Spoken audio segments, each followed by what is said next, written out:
this is your first time here in a long time, we welcome you to introduce yourself and tell us why you came. It's not required, but we just welcome you to do it. If you're interested in doing that, scroll to the bottom of your screen and click the participants icon. Then that'll open up a window on your right. And then in there, you'll see a little icon that says raise hand. And if you click that blue icon, that'll get you to the front of our list and we can call on you to introduce yourself. So Christine Hill, please go ahead. Hi, I'm Christine Hill. Yeah, I think this is my first Royal Oak Democrats meeting, but I am a precinct delegate. So I'm hoping to touch base with some other precinct delegates. I've been doing some calls already. I'm also a teacher, and I'm excited to hear Paula speak this morning. So great. Well, thanks. Welcome and for joining us. Mary Ann Van Heidsma, go ahead. Good morning, everybody. I'm Mary Ann Van Heidsma. I'm currently a school board member, and I'm here to talk a little bit about what we have coming up on the ballot for the millage, and excited to hear what Paula has to say as well from the teacher perspective. Thank you. And Margaret Peg Clifton, go ahead. Oh, you're muted, Peg.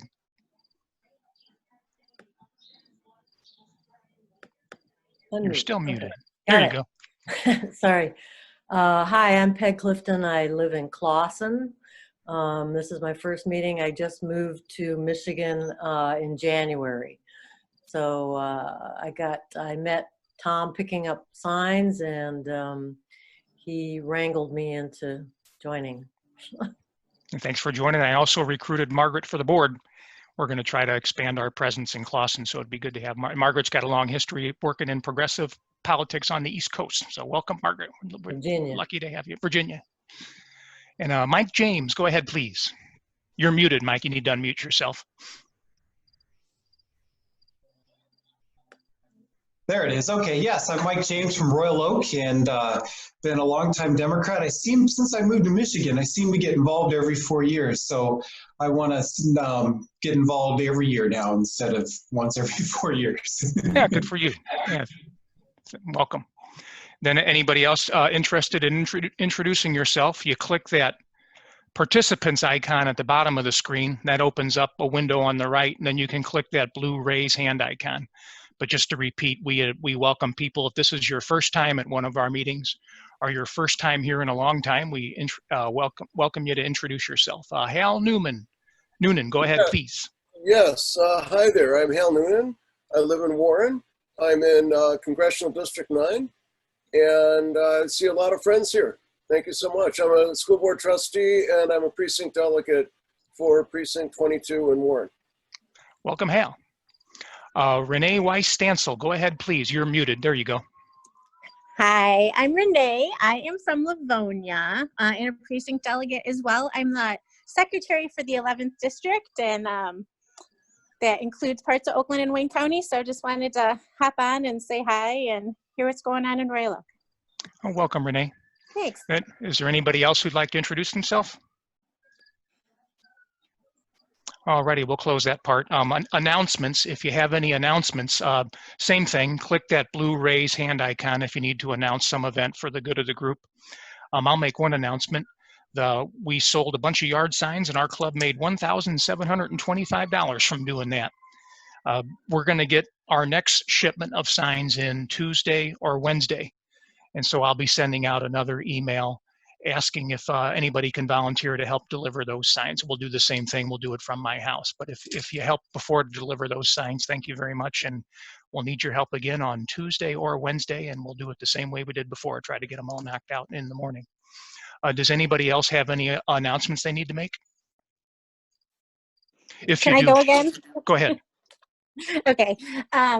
Like I said, I'm with the 11th district, and on Saturday, September 26th, we are having what we're calling a s'more time with some candidates, and we'll have some s'mores and social distance, wear masks, all of that.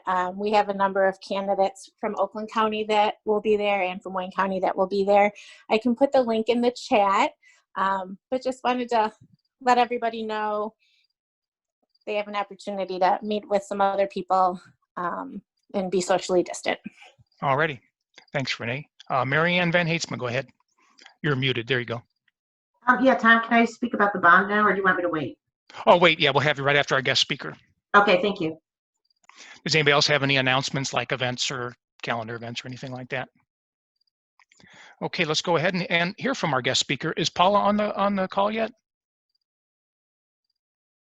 Oh, Paula Herbart, are you on the call yet? Alrighty, well, let's go. We did have some other folks to speak after Paula, so we'll go ahead and have you go. Marianne Van Heetsma, why don't you go ahead and tell us about the Royal Oak schools operating millage that's going to be on the ballot this November. Yeah, certainly. I'm here to remind everybody to turn your ballot over. Go to page 2. Literally the very last item on the ballot is our upcoming millage. You'll be receiving a postcard in the mail very soon that speaks about our home, and we're combining the hold harmless and non-homestead ballot.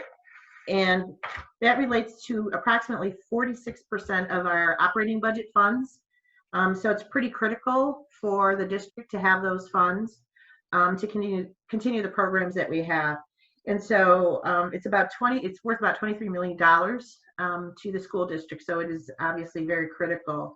And it's 18 mills is taxed on non-homestead properties, and that's properties that are not the primary residence. The hold harmless millage is on the homesteads, and it's an additional funding that that passed in 1994 as part of Prop A and generates about $851 per pupil. And so both 18 mills and the hold harmless are what you will see on the ballot come November 3rd. So, and those funds are used for operating funds. They're different than, our bond funds, which are for capital improvements and pretty restricted onto the use of those. So all of these dollars go into our operating revenue, in addition to our foundation allowance, which we receive from the state. If it doesn't pass, that would be very detrimental to our school system, obviously. And so, we want to keep on with our, keeping our kids safe, delivering instruction, and being fiscally responsible. So all of those things are pretty critical. So definitely make sure, keep the word out, and the postcard that's coming out is going to say, turn the ballot over, because it's pretty critical to funding. So. Just one question for you. If the millage passes, will that be a tax increase or will taxes stay the same? Taxes will stay the same. The way the language is written, it allows us to ask for more if needed, but based on the value of our properties, it's not necessary at this time. It's been declining. So it's just the maximum allowable we can ask for in the event of something like what the challenges that we face this year with the potential of loss of state revenues. So it's basically a cushion, but we're not going to spend any more than what we've spent in the past. So we can tell people you can vote yes on that operating millage. It just keeps our taxes at the same rate and keeps our school district from collapsing. Yeah, the operating millage, very, very important. Thank you. All righty. Does anybody have any questions about the operating millage? Mike James, go ahead. Yes, I'm kind of from out of Michigan. Do these millages have to have time limits? Is that kind of why we have to keep voting for these every few years, or can we do these indefinite millages? Sorry, thank you. No, they're not. No, they're not indefinite. So the last one that we voted on was in 2013. So we did it for 7 years, and I'm thinking we're doing it for 10 years. We talked a lot back and forth. We're doing this one for 10 years, as opposed to having to continually come back to the voters. So yeah, 7 years, and then we thought 10 years was a nice round number, and we'll keep it at 10. That way it'll be up in 2030. Do we have to do it with a time limit? Is there a requirement? Because I notice a lot of the millages need to be renewed, and I'm new to Michigan, so I'm wondering if there's any way we can set these up to be permanent. I don't, that's a good question. I don't actually know the answer to that question. I can find out the answer and flip it back to Tom unless somebody else knows that answer. My understanding has always been there's time limits to it, because otherwise then there's no trigger, right, to make a change. So I'll find out and confirm, and I'll send Tom a note, and then he can share that with everybody if that's okay. Okay, thank you. Thank you Alrighty. for your time. You're welcome. Then Ian Duncanson, I skipped over you, didn't allow you to give a treasurer's report. Could you please give our treasurer's report now? Sure. So we had, this is numbers through the end of August because we're a little bit into September now, but we had $180 in dues for the month of August. I paid Tom back for $725 of Facebook ads, which covers all the way from March all the way up through our August meeting. I have written a check. Sorry, I'm a little congested this morning. I've written a check for $579 to pay Lauren back for our Zoom expenses. And then I also just mailed a check for $212 to DEFCAN for having sign language at our past meeting.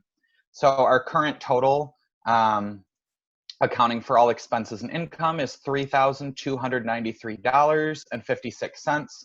And that is before we receive the official deposit from the Biden-Harris lawn signs. So I'll update the numbers next month once I've received that and deposited it. Does anybody have any questions for Ian? And then the reason myself and Lauren are getting checks from the Treasury is we generally pay expenses out of pocket, and then Ian reimburses us. So every month we buy a Facebook ad for about $30, and I just pay that on my credit card. And then after 6 months or so, I just ask Ian to reimburse me, and Lauren does the same for the expenses on the Zoom. Is Paula Herbart on the call yet? If so, we'll welcome her to take the floor. Paula Herbart, are you there yet? No, Okay, we're not seeing her yet. We're reaching out to her. Oh, okay. Well, Paula Martinez-Mante, we had you down here to talk about tripling and about 1010. Why don't you go ahead and take the floor and tell us about tripling and 1010? Sure. Thank you. Can y'all hear me? Okay, so vote tripling is a really simple concept. You don't need a platform. You don't need an app for it. It's just a simple way for us to reach out to people in our family and friend network or neighbors. There is an organization called votetripling.org, and there is a training coming up. I don't have the date in front of me, but I will post it in the chat as soon as I'm finished here. But really, all they ask you to do is to commit to contact at least 3 people near Election Day. And since we're going to see ballots in our hands, absentee ballots pretty soon, there's no time like the present to start this project. So all we ask you to do is send either an email or a text message to at least 3 friends. Feel free to make it more than 3. And remind them, first of all, if they have an absentee ballot, to return it as soon as possible. Best would be to even walk up to the drop box rather than putting it into the mail this year. You can also do that by email as well. Just encourage people to vote, vote, vote. And we ask that you commit to continue with those same people from now through Election Day. So whether they're going to actually go to the polls. In the old days, vote tripling, we stood outside polling places. That's the before times, like 8 or 9 months ago. We would stand outside the polls and ask people, hi, we're asking any Democrats who've just voted to please please text 3 people on the spot. It's a very effective way of getting people, engaging people as soon as they voted. And now, since we're not so much going to be at the polls and in person, we're asking that we start this vote tripling now and continue it through November 3rd. So simple concept there. And the 10-10 thing has kind of melted down, Tom. There was a group of us that were working on, a coalition of us that were working on trying to encourage people to get their ballots, to march their ballots to the ballot boxes or to the drop boxes on 10-10, since most of us in Michigan should have our absentee ballots in our hands by then. But Andy Levin's got an initiative, the Dems have an initiative, a couple other local groups as well, michiganvoting.org. Everyone's got a different date, so we decided not to put more noise into the web universe, but instead just to encourage people, as soon as you get the ballot, fill it out and drop it off, like vote right away, vote early. So you may hear something in the social media. We'll try to create some social media buzz, but not necessarily around that date in particular. Alrighty. It looks like John Rummel has a question for you. John Rummel, go ahead. You're muted, John. You're muted, John. You need to unmute yourself. There you go. Has the drop box been moved from the old city hall to the new city hall? No, was it's still there a behind the w- police station. Oh, sorry. Yeah, I think there's two, right? They still have the one in front of the old offices and the one in the parking lot of the police station. Yeah, so there's two drop We've boxes, actually, one in front of the police station, one behind the police station. But Yeah. will one be moved to the new city hall? Not that I know of. I think they're going to leave them where they are. Okay. Anybody else have any questions for Paula?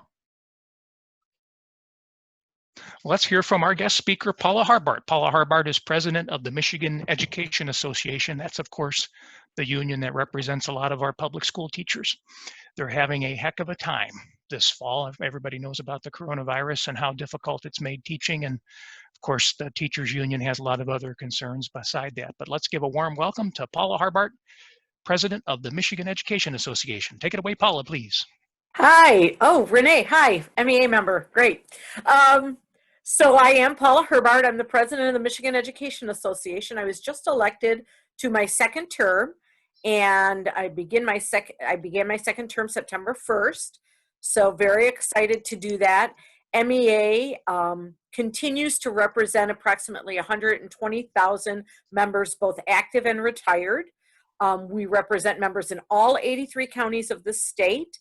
We are the only labor union in Michigan that can say that.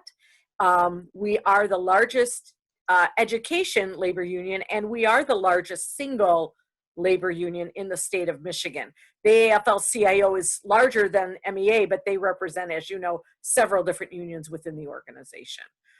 So we are very busy right now ensuring the safety and security and health of our students and the people who work within public schools. It has been our mission throughout this summer to be engaged in the conversations around health and safety in the public schools, and to ensure that our students and our educators have everything that they need in order to do the job of educating our students in public schools to the best of our ability, considering the COVID-19 and everything, the complications. One of the things that MEA is deeply committed to is the small, lowercase d democratic process that we have, which is one of the reasons why locals have been determining their situation, as opposed to the state coming out, MEA saying everyone should be remote, or everybody should be hybrid, or everybody should be back face to face. It's not logical. It makes sense that local school districts working with teachers and educators, support professionals within that school district, determine the best way to deal with their school system and their students. Every school district across the state is different. And one of the things that we do stand up for statewide are the 5 safety principles of strongly recommended should be put into place, not just strongly recommended, but made sure that we do those strongly recommended, which is everybody wearing facial coverings, everybody being physically distanced, everybody, if you're going to be face to face, and that you are working in tandem with the local associations to ensure that those safety measures are being upheld, and that the PPE is being provided by the local school district, and that the government and the local school boards need to be actively engaged in ensuring the health and safety of its staff and students. So those are the kinds of things that we've been doing all summer long, and then getting out there and making sure that educator voice is a part of any committee that has anything to do with students and educators, because we are experts in that area and we need to have input in those kinds of decisions.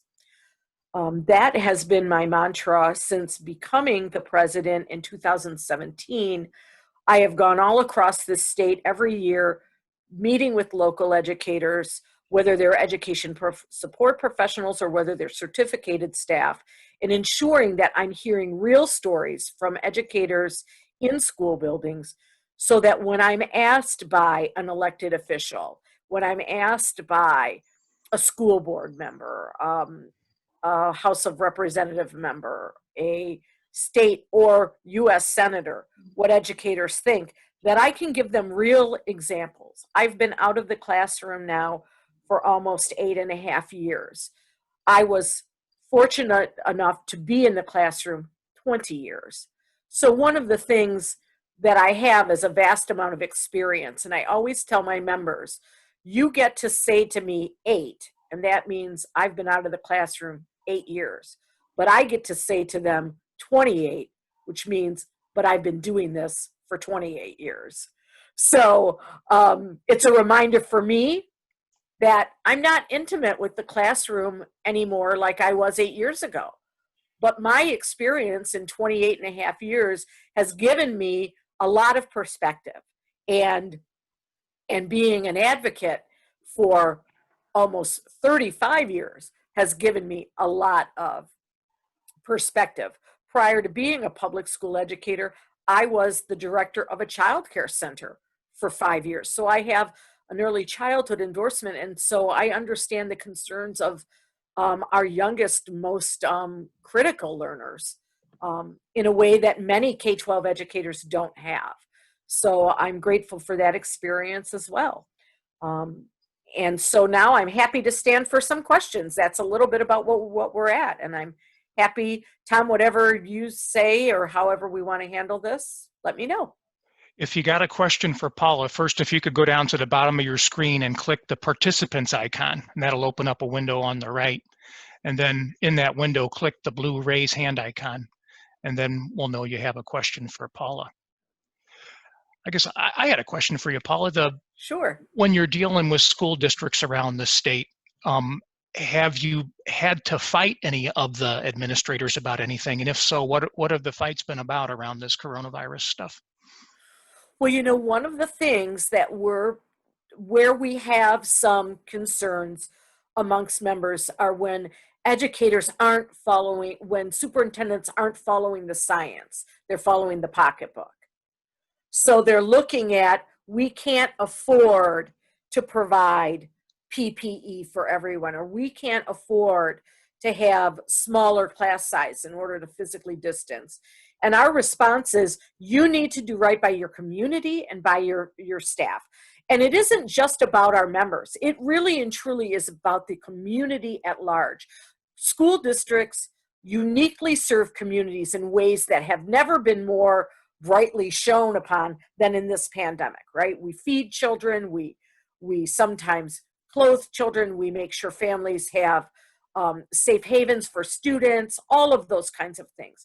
So we need to be talking about the ways in which not only do we deal with their actual education, book learning, reading, computation, all of those sorts of things, but their social and emotional well-being. And we have to bring that home to superintendents to say, we understand that the crisis of the bottom line is real for many, many superintendents and school boards. However, the policies that we've put into place thus far have aided to this crisis, and we now need to take ownership of that and really talk to our legislators in coalition with one another, superintendents, principals, educators in the classroom, educators in the kitchen, bus drivers, all of that, and say collectively, the funding needs to be there. We need to work hard to elect pro-public education elected to ensure that they are going to vote for funding. And where we have the breakdown is where school boards and superintendents see themselves only as fiduciaries and not as educators. And we know, as educators in classrooms, kitchens, buses, paraeducators, office, secretarial staff, that every educator counts, and that superintendents and school board members need to view themselves as educators as well when we're talking about something as critical as the COVID pandemic. And I'm sorry, I'm gonna hog the floor and ask you a follow-up question. And we've got other people with their hands raised, but what's going to happen to these kids that have seen their education so disrupted? I mean, what do we need to do as a country to repair this for the kids? And I guess I'd ask you that as an expert in child education. Can anything be done to help kids recover from this massive disruption that's happening this year? I hesitate to say this because I always get a little bit of pushback, but I'm going to say that young people are resilient, and they don't know anything different because this is the time that they're living in. We as adults need to stop imposing our experiences as students on our young people because their experiences are completely different. It doesn't make them better or worse, it just makes them different. And so we have to start discussing with our students about this time period is different than any other time period, their living history, and engage them in getting them to write down their experiences, having them work through what they're going through in an educational way. How has our world changed because of COVID?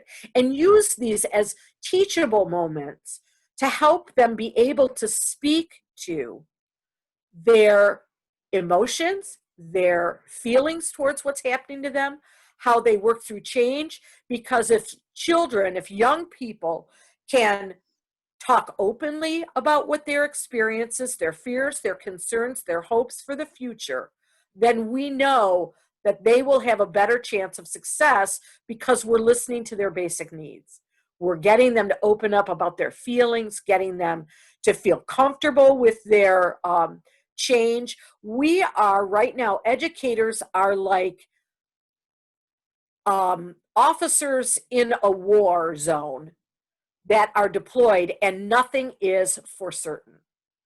We are like tactical, strategic Navy SEALs right now. Only our Navy SEAL experiences is the classroom. And we are having to make decisions daily with a host of unknowns, hoping for best possible outcomes and mitigating loss. And that is our job right now. Mitigate the harm that is being done by COVID-19 and retool constantly every day. And that's why the stress is so high for educators, because we're aware of the awesome responsibility that we have to ensure that teachers are doing what's right by their students.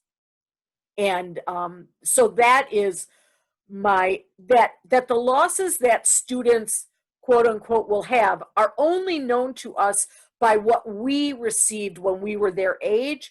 These students aren't sitting around thinking, oh my gosh, I'm losing out on 1,000 different things. They're losing out on experiences. School districts need to find ways to have experiences for students, small group meetings, face-to-face, where they can physically distance, wear their masks. Even if they're totally remote, they need to find a way for small communities of students to gather in some form or fashion so that students still have connections with one another in a physical realm. I think that that's critical because that will be the thread that will carry students through this largely virtual environment, remote environment. And if we can provide those meaningful one-on-one experiences in small groups, maybe a choir director has 5 or 6 kids sitting in a huge circle outside, when weather is nice, and can gather in those small groups, or bands can get together, or some of what they're doing with athletics, or if we can have schools offer like the outdoor movie nights or something like that, a thread that allows the schools still to be a center of community, that will be critical while we are mostly in a remote environment. Alrighty, let's go ahead and start taking some questions from our club members. Mary Ann Van Heitzma, go ahead, please. Always usually last. Hi, Paula. I'm actually Mary Ann Van Heitzma. I'm one of our Royal Oak School Board members. And I want to say a huge thank you to the work of all the teachers. I know the level of commitment and engagement our teachers had just, in the spring, and actually the work in the summer, and where they're at today has been just of paramount importance. And also the mental health of our teachers, as they're struggling with being the support for all the kids, in addition to support for their own families and support for themselves. So, and I like a lot of the statements you said. It's just head on. Have you heard, I guess one of my questions, have you heard, because in some of our county school board conversations, you hear a lot of responses now that students have gone back to school, and some folks that were trying to do some in person and finding that's not really working as well as they had hoped, obviously. And just a lot of challenges now with them bringing sports back. The MHSAA saying, oh, we can do sports, but then we're still not in class. Those types of challenges. And also the MEA work and thoughts on the research collaborative work on just school funding in general as well. Just some thoughts, if you could talk a little bit about that. Thank you. So in Michigan, 80% of students, 80% of school districts are meeting face-to-face in some fashion, whether it's full-on face-to-face engagement or whether it's a hybrid or small group learning like I have described earlier in Tom's answer. So there are only about 20% of our schools who are wholly, who are virtual and or face-to-face and virtual. 16% of those are solely remote virtual learning. So the vast majority of the students in Michigan are having some sort of face-to-face interaction with educators across this state.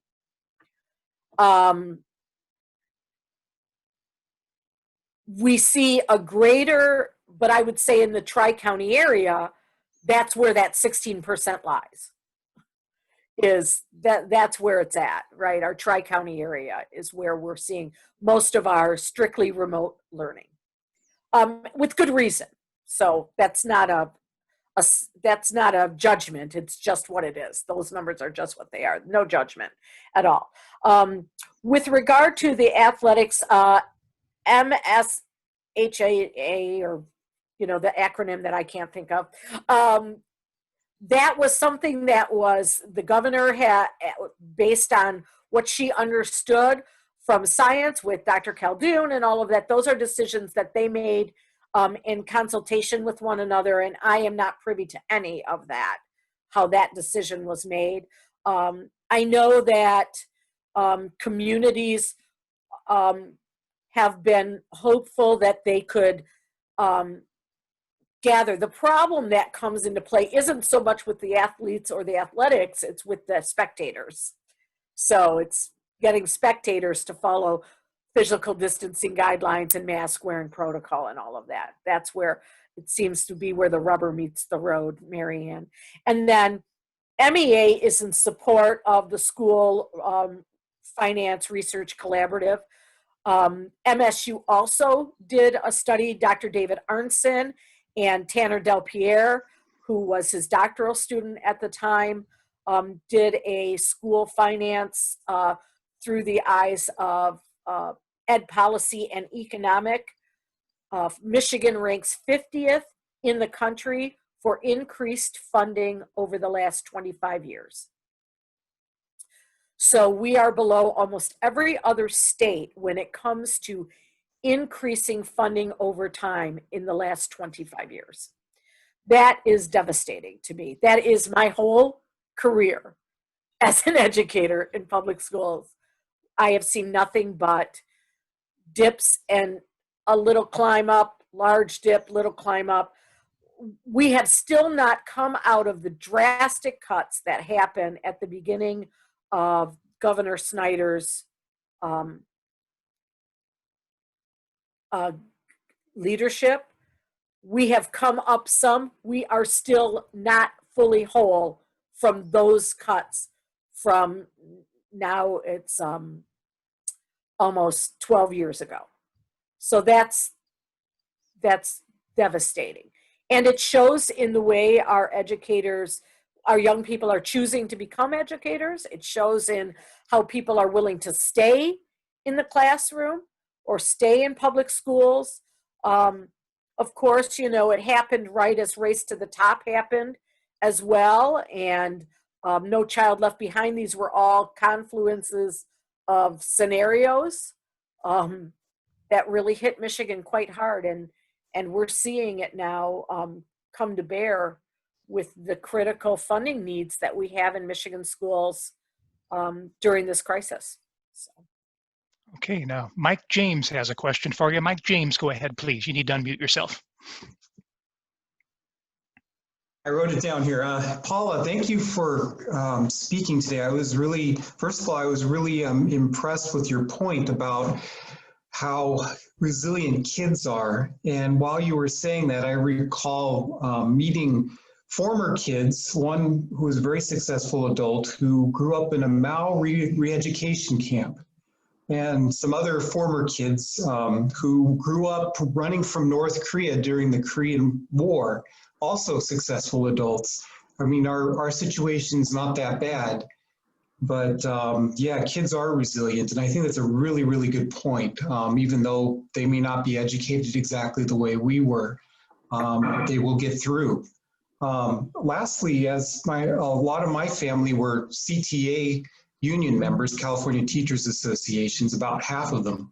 And I'm not a teachers union member, but is there ways that as a member of the public, I can support you guys in the Royal Oak School District when you guys need help from the public? And that's, Yes. Actually, Mike, great question. You can become an NEA community ally. If you go to the National Education Association website, it will prompt you to become a community ally. It's a $25 dues fee, and then you will get all of the national information that we have, and that way you can also, if you're so inclined, donate to the Children Fund, which is NEA's PAC, which supports pro-public education candidates across the country. And just as a FYI, MEA has received quite a bit of substantial funding, over $1 million in NEA PAC funds to help elect pro-public education electorate in Michigan. So we're quite deeply committed to the Children's Fund, which is the NEA PAC, and becoming a community allies is a great way. Thank you for putting that in the chat box, Lauren. Really appreciate that. And Christine Hill has a question for you. Go ahead, Christine Hill. You need to unmute yourself. There you go. Yes, I did. Hi, Paula. Christine Hill. I am a member of LEA Local 1. I'm on the executive board there. Thank you so much for taking time to talk to all of us this morning. And if anyone... Heather Schultz, right? Pardon? Heather Schultz, correct. Yes. Yeah. I'm one of the teachers who is face-to-face with my students this year. And if anyone here is unfamiliar with Paula, she really means what she says when she is in touch with the teachers. She's been picketing with us when we needed to, and is just really, she is in touch with teachers. Paula, I have a couple questions for you. First off, is there a list of Michigan Education Association endorsed candidates that we could share with our friends and family? And if you could speak at all, I know there was even a question in the chat about the standardized testing mandates that are still in place for this year. Yes, if I had a magic wand.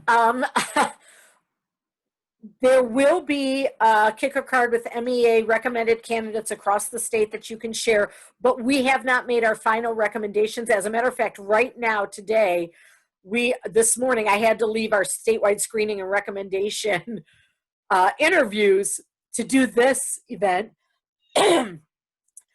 So as soon as those recommendations are made by the Screening and Recommendation Committee, Christine, we will have a full list. Even now, though, you can go up and see locally what may be there on the MEA website for members and get that card. We will be doing that, and I can get that information to you directly. I will work hard to do that. So I don't have it at my little fingertips right now. Lauren Jasinski, maybe you can figure that piece of magic out to get it in the chat box. But we will do that, and you should share broadly. And it's really important that if you care about your public schools, that you really look at statewide what our recommended candidates are. They fall in line with your Royal Oak Democratic Party club right here. So I think that you'll be pleased to know that. But if you have family members across this state, like I do, and good friends, I send that to all of them. My friends in Traverse City, my friends in Grand Rapids, I send I have good friends that live up in what we would consider the North Central Zone, which is like Harrisville, Sheboygan, Alpena. I send them my kicker cards. All of that it is statewide, the link, and we will make sure that you have access to that, Christine. And thanks for those kind words. That was nice of you. I appreciate that. Okay, and then Laurie Savin has a question. Laurie Savin, go ahead, please. You need to unmute yourself. There you go. I think I unmuted myself. So I'm Laurie Savin. I first want to thank Paula for your organization for endorsing me as a candidate. But what I've noticed since school started with my daughter in high school is that the teachers are so engaged and are doing their very best at trying to teach our children in our district. The high schoolers are remote. But I'm wondering what we can do as parents to be more supportive of the teachers, because I think they are having a really difficult time. They're doing the very best that they can. And besides telling a lot of the people that complain about what's going on with the teachers and the situation, which I think it's really the situation that the teachers are doing everything they can. What can we do to be more supportive of our teachers? One of the things that I would ask you to do is do editorial writing. If you could do letters to editors and broad campaigns about your experience, particularly as a parent of a student who sees the heroic acts of educators, that makes a critical difference in getting the message out to a broad base of people who can read those personal experiences. It's one thing for me to write my Detroit News editorial once a month, which comes out on Wednesday, by the way. Be looking for it. But it's another thing for community members or parents or non-parents who actually see the common collective good that public schools are doing during this time of crises to write letters to places like the Free Press or the News or the Metro Times or your local C&G paper. You know, maybe you contact your local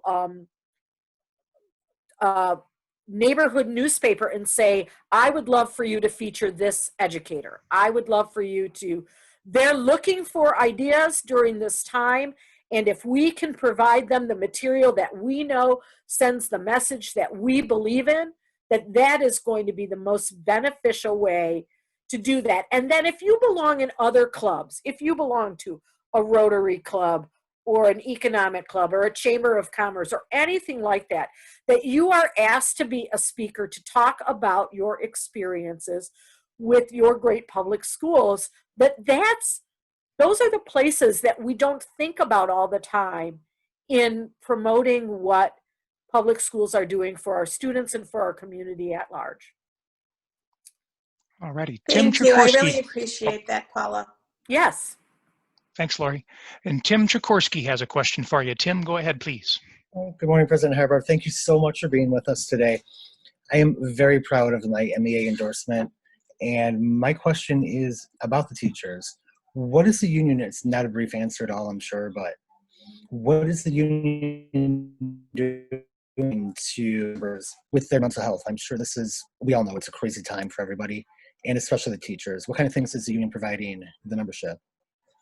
So the union continues to provide professional development and support for our members in broad ways to ensure that they have outlets and avenues to talk about their concerns and or frustrations, not the least of which is a series of book clubs that we've been doing since last May over the summer, and it continues this fall. Some of it has to do with our work in racial, social justice, equity, inclusion, and diversity. Some of it has to do with leadership and managing stress in difficult times. Some of it has to do with how do you when everything around you is a question mark, how do you become the answer sort of book. So we're offering these kinds of informational series for our members to support them. And as always, each school district has a professional staff assigned to them. Each local union has a professional staff where they can get access to special support services like mental health services, etc. MEA, as you know, does have a VIBA, which is MESA, and many of our school districts use MESA insurance for our members, and MESA is offering a lot of wellness programs. It's called the WOW Wellness Program, and that has a lot to do with stress relief, mental health, social emotional supports for them. If they don't have MESA, then of course those things aren't afforded to them. But so many of our school districts, particularly in Oakland County, do have MESA insurance. Awesome. Thank you, Gunn, for everything you're doing. Thank you. Then we'll have one final question from Jim Townsend. Jim Townsend, go ahead, please. You need to unmute yourself. Thank you, Tom. Paula, thanks so much for speaking to the group. I know everyone appreciates it very much. I really, really want to highlight the comments you made about the funding level, the appalling level of funding for public education here in Michigan. And I wanted to ask you a question about what we can do about that. This is only going to get worse in the next few years with the incredible, the collapse of the economy and what that's going to do to state revenue. The picture is going to get worse and worse. And the problem we have in Michigan is that it's solving that problem really is very difficult to do because under our current tax system, an increase in taxes is going to fall very heavily on middle and low income people unless we enact a graduated income tax. And I'm just wondering what the MEA's position is, and if you know whether the MEA has any plans. I realize it's too late to do this in this election cycle, but does the MEA plan to get involved in leading a coalition to get the graduated income tax on the ballot in the next general election so we can finally have a tax system that will allow us to raise revenue for public education? So MEA currently does not have a plan to do that, Jim. MEA believes in its small, lowercase d democratic process, so the MEA board would have to make a determination about that. We do largely support initiatives that are progressive in nature. Sometimes it's not as overt as everybody would like it to be, but we certainly do support initiatives such as graduated income tax. Again, we'd have to see what the proposal is, and I would have to bring that to the board of directors, and then they would vote on whether or not to support it. In my personal opinion, I'm all about the graduated income tax. I mean, I vote against my own best self-interest every election period because I believe in what we stand for, which is we lift all boats, and those of us who have much, we must give much to ensure that the least among us have an opportunity for success. That's the only way it's going to happen in this country. I believe that to my core, And so I'm happy to get out my personal feelings because of your question, Jim, so thanks. But MEA Amen. has no position. Amen, Sister Paula. Now, I lied. We're going to have one more question from you from our Vice Chair, Lauren Jasinski, who's also an MEA member and a public school teacher. Go ahead, Lauren. Hey, Lauren. Hi, Paula. Thanks for being here with us. So, like Tom said, kind of twofold here, right? As a member of the, as a member of our club, and then also an MEA member and a local school teacher. I teach in a high school.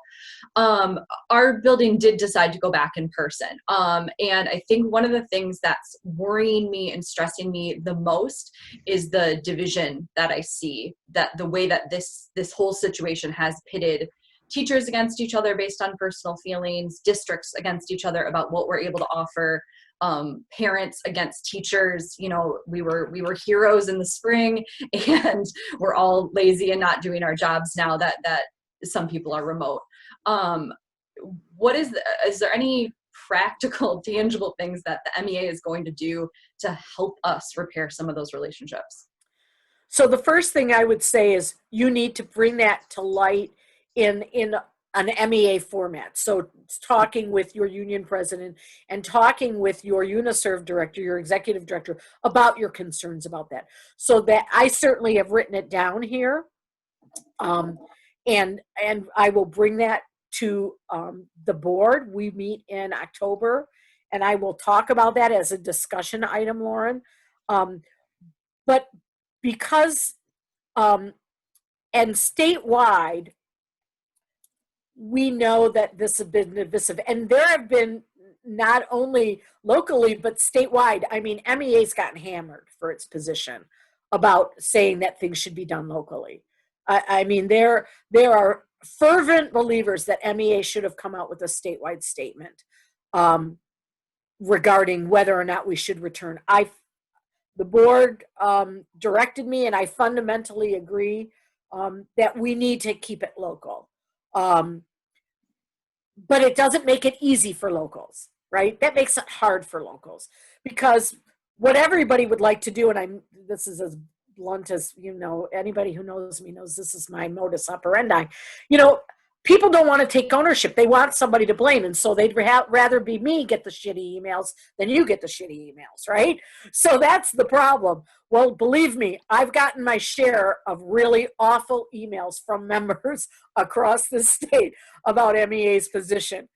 But what I am able to count on, and what I hope that you're able to count on, is that we have principles that we believe in and stand up for. We've sent those, and they're based in science, and they're based in an understanding that not everyone has the exact scenario that everybody else does. And if we can continue to work on depersonalizing, you did this or I want that, if we can say the MEA believes in these principles based in science and based on the kind of credible experience that we have, understanding that during difficult times, no answer will be good enough for every situation. And all answers are insufficient. We have to be comfortable, unfortunately, with the fact that we live in uncertain times, and uncertainty is the new reality for us in making decisions. We are tactical right now. Our long-term vision allows us to be nimble and tactical, and we have to keep our long-term vision in our heads so that when we make tactical decisions based on the scenarios that are facing us immediately, that we can react with our core values leading the way. That's hard to argue with reality. But next, we're going to hear from 9th District Congressman Andy Levin. But before that, let's give a nice two-handed wave to Paula Herbart. Thank you very much for coming. We really loved having you, Paul. You're an excellent speaker, and you represent the MEA just fabulously. You're doing an excellent job, and we all respect you very much. Thank you. I'm going to go back to my SNRs. All righty, get back to work. Hello, Paula Herbart, thank you very much. You, sir. Hey, Paula, so good to see you. But Andy Levin, why don't you go ahead and keep the floor? This is 9th District Congressman Andy Levin, everybody. Welcome, Andy. Thanks, Tom. Well, first, I have to give a shout out to Paula, even after she's left. I just want you all to know that she has been such a resource and such an ally to me in my role as vice chair of the House Education and Labor Committee, and your congressman. We've done, I don't know how many events, educational forums, things to educate the press that she has participated in with me. She never says no, and she's so full of great information and support for her membership. So I'm really grateful to Paula in her role leading for all of us on public education in Michigan. Well, what a week. I mean, I don't even know what to say. First of all, I'm still over the moon that, I did it very much with permission and as a team player, but I was pretty public in calling for Joe Biden to come to the 9th District. And he came so early in September. He came to Warren and spoke about making things in America, about tax and regulatory policy to encourage corporations to make things here and not overseas, all very grounded, very common sense. And he appeared as someone who will be a public health president. And I'm curious to hear from any of you who may be nervous about this, Trump and his big crowds and all that. I just want to share my personal feeling about it. I want Joe Biden to keep doing exactly what he's doing.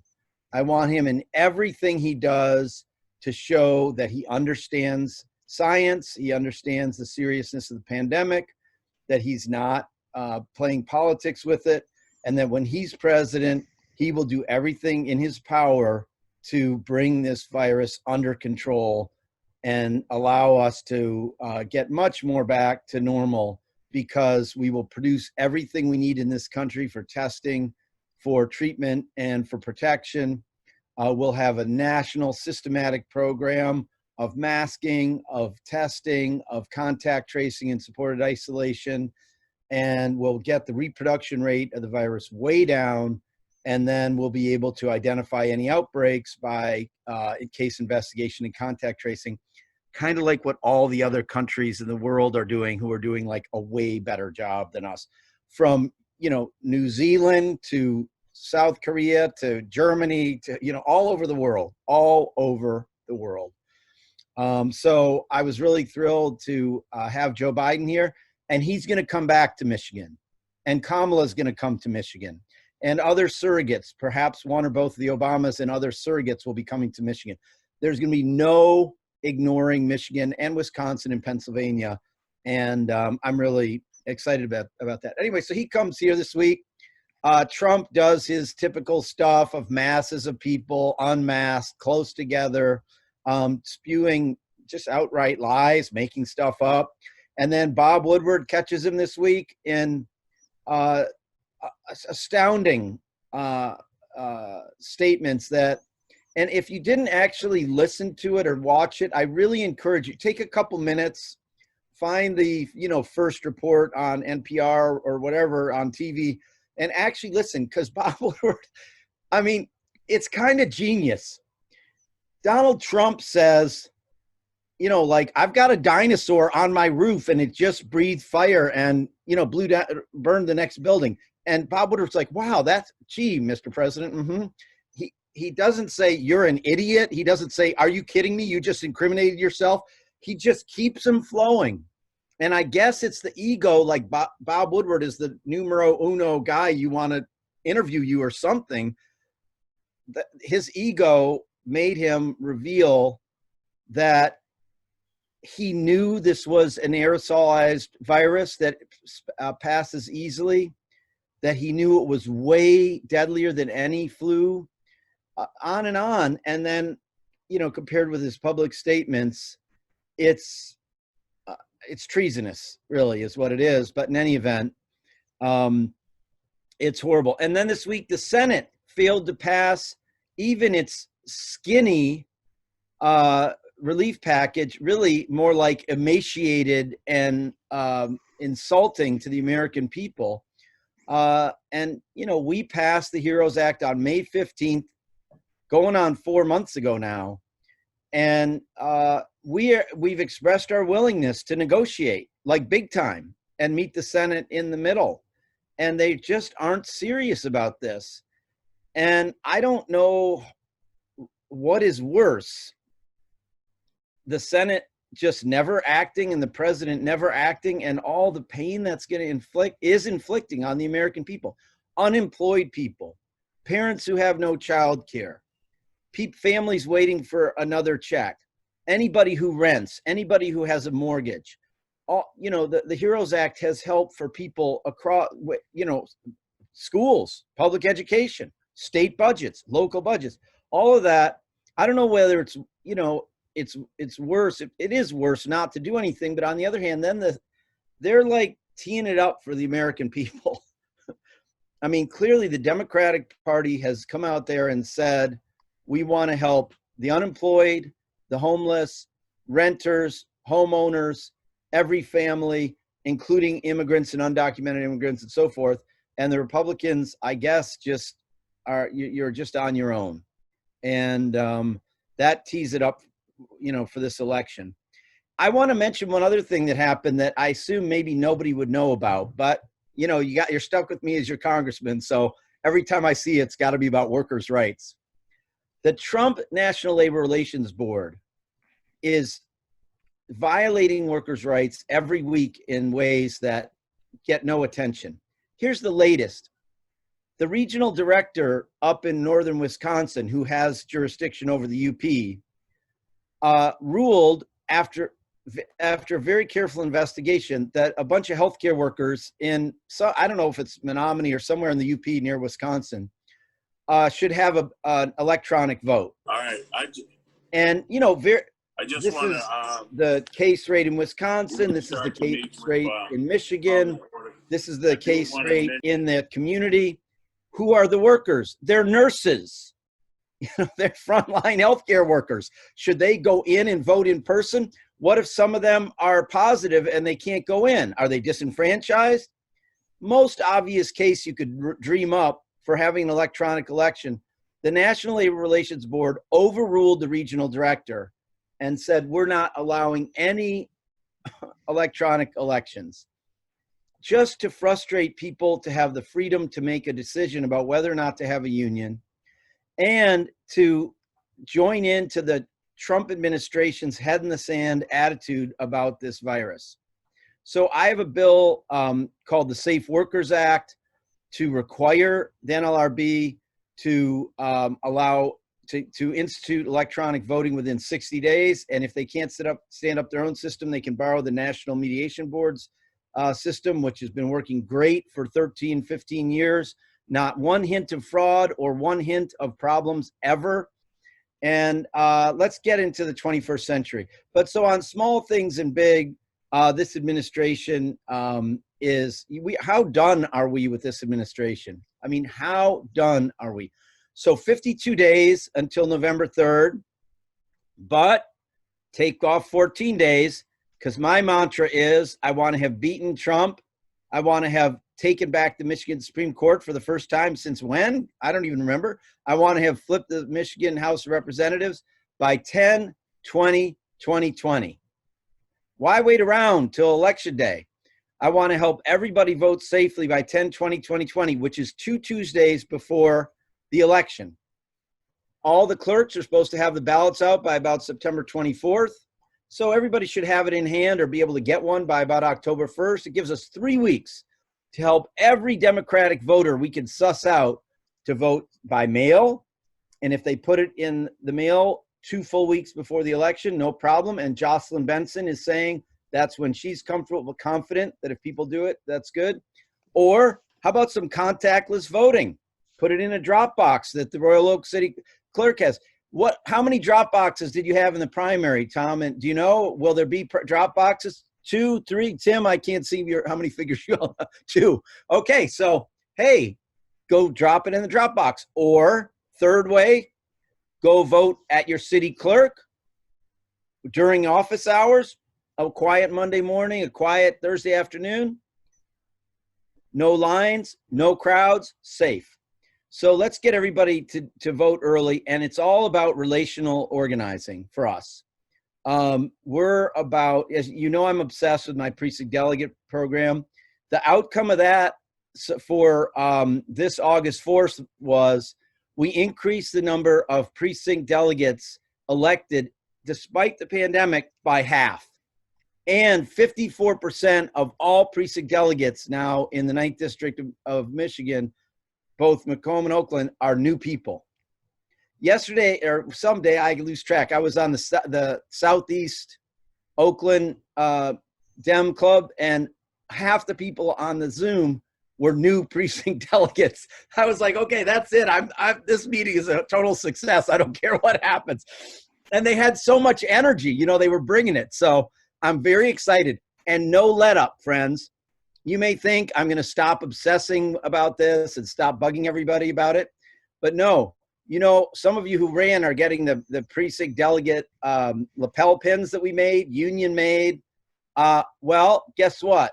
When we made those, we also made precinct volunteer lapel pins. And so for there we go. Tim, hold it up. Hold it proud. All right. That's the precinct delegate pin. So they have like a gold tone. So there's one that says precinct volunteer, has kind of a silver tone. Basically, anybody you can get in a vacant precinct delegate slot that said, yeah, I'll do the work. I'll make calls. I'll do emails. I'll drop lit. When we go door to door, I'll do that. Hey, they become a precinct volunteer. We give them that lapel pin. They're just as much a part of the program as a precinct delegate, so they can run in 2022. The point is there's 805 slots for Democratic precinct delegates in the 9th District. Just imagine if we filled every single one of them with a progressive activist who wanted to not just win one election, but put our country on a beautiful course of justice and peace in the world. And we're going to do that. We are doing it, and you all are leading the way. So I'm very excited about it. We're really into vote tripling. And I know some of you are doing this too. But basically, it's been vetted in like double-blind studies scientifically. If you ask people to say, Paula's in the little Zoom box below me, so I'll pick on Paula. Hey, Paula, can you think of 3 people that you know who you're kind of worried they won't vote? You know, they got 2 jobs or a lot of kids or their mom's sick or just, you know, they got good values, but they don't always get out there. Oh, yeah. Would you actually take responsibility for them? Would you give us their names? Not that we're going to track them, but would you follow up with them? And you all know, if we know the name and address of somebody, we could know whether they asked for an absentee ballot, right? We can know whether it was sent to them. We can know when they actually turned it in. So we can take accountability for each other and make sure they vote. And then after Paula's 3 people voted, I bet 1 or 2 of them are going to be pretty happy. And then Paula could say, gee, Susie, that was amazing. You voted by, you know, October 2nd. Can you think of 3 people? You know how, and it can become something that spreads and spreads. So we're really into vote tripling. I know Nicole Beatty is on this call, on this Zoom. She's my field director. We also have 2 great organizers who grew up in the district and are working every day. And now we have a 3rd through a national program, and we're adding and adding. And we're working hand in glove with the One campaign, which is a lot of people on the ground. So I couldn't be more excited about this. I really want to thump Trump by 10-20-2020. But Tom, I want to ask you one final question. I started trying to do this research. And Nicole, we got to do this in advance because I'm visiting every single club in the district. I want to think of what the vote for the Democratic nominee for president was in 2012 and in 2016. And I want to set a goal. I don't know if you all are up for this. Maybe you already did it. But I got to 2012. So Barack Obama got 19,911 votes in Royal Oak in 2012.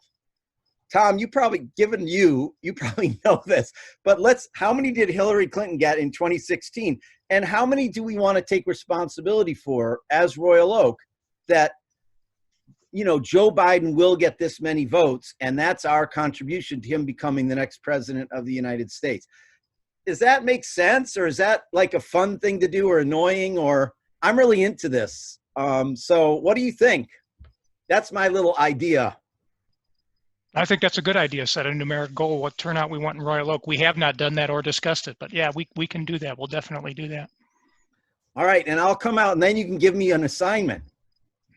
Serious, I'll, do some calling or texting. I'm actually doing, right after this, I'm doing a phone bank with Nate Shannon, who's one of our state rep candidates who we got to get reelected, so I'm all about it. And I see so many amazing state, county, and city officials and candidates on this call.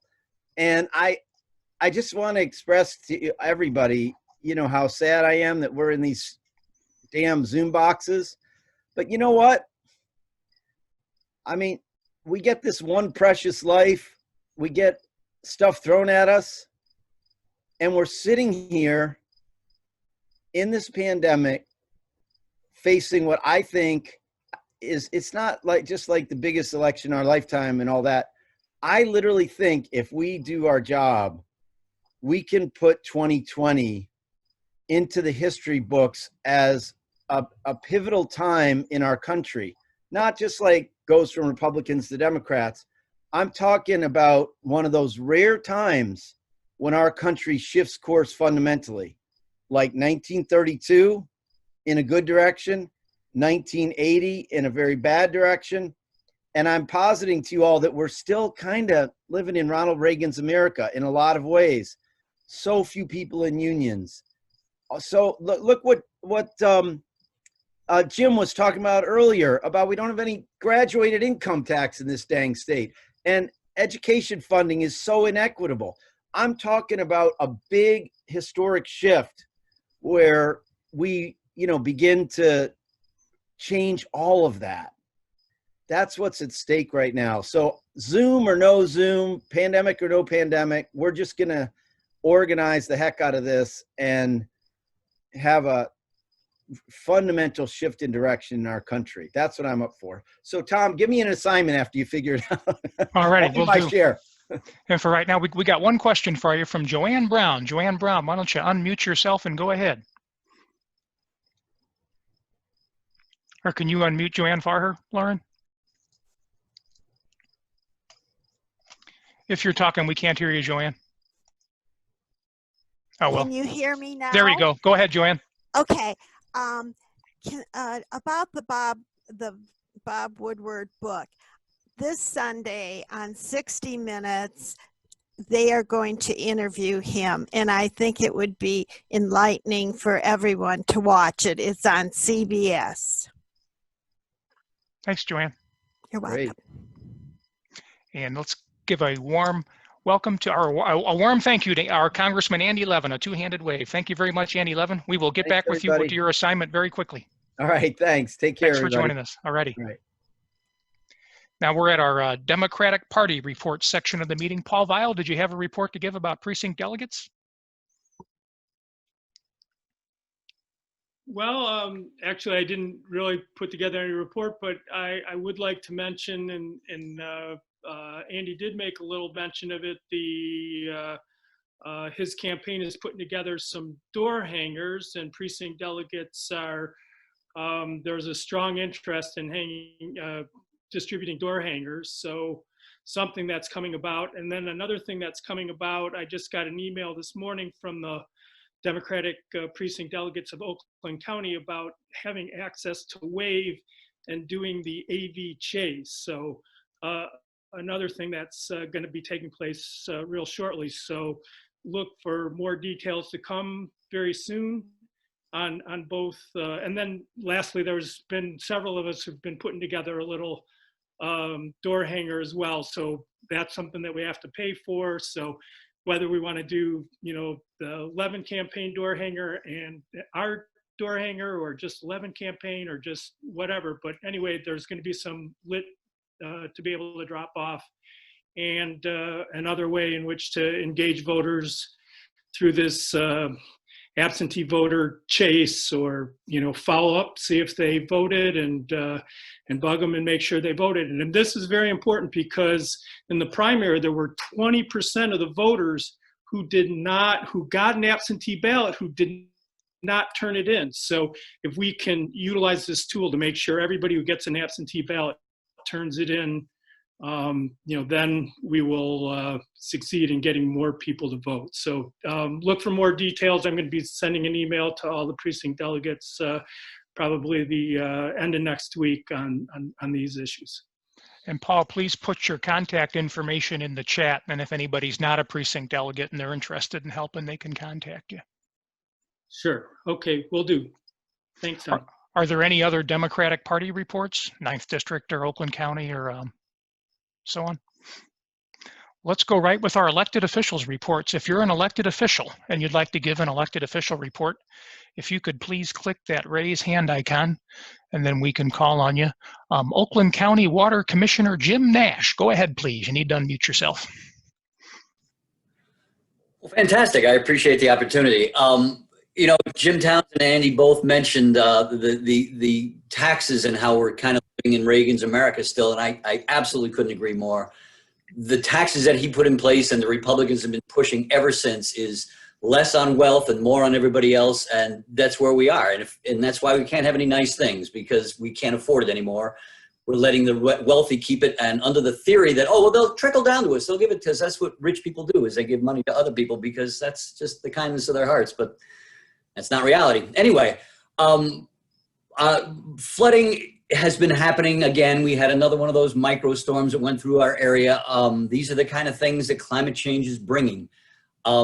If anybody has been affected by that, if we've had any basement flooding, anything like that, call my office, 248-858-0958. Ask for a PA22 report. And if anybody has had flushing, you should contact the county and file a PA222 and their own local government, because both have to be informed if you're going to have any kind of claim or if anything's that might be recovered from that. These are the kind of things that in the future, we've seen these in the larger scale back in 2014 that hit this area. We saw it a few years ago up in the UP, and it basically destroyed Houghton. We've seen these things. We had the bad storms that caused the dams to go in mid-Michigan. These are what climate change is bringing to us in this area. So my office is trying to look now, and anytime we have one of these flooding events that comes through, we're going to look to see how we can change individual homes to divert flow away from those homes in a case like that, using funds from the communities and the system itself to do that, to help them afford that, because a lot of folks are, already hit with these things and they can't afford to do those investments. There are ways to prevent these kind of incidents from affecting homes that we know are in these kind of areas that can be flooded. So we're looking to do that, and going forward, we want to make sure that everybody's covered. Anytime we have these kind of small storms. Now, this is a storm that was less than a mile across. Around the storm that hit that little cell that hit, people had about 1.5 to 2 inches of rain. In that little cell, people were having 3.5 to 4 inches of rain within about 2 hours, which these kind of intense flows, these systems aren't made for handling. So when we do these things, we're going to have to go in the future and start to change how these systems work, and that costs money.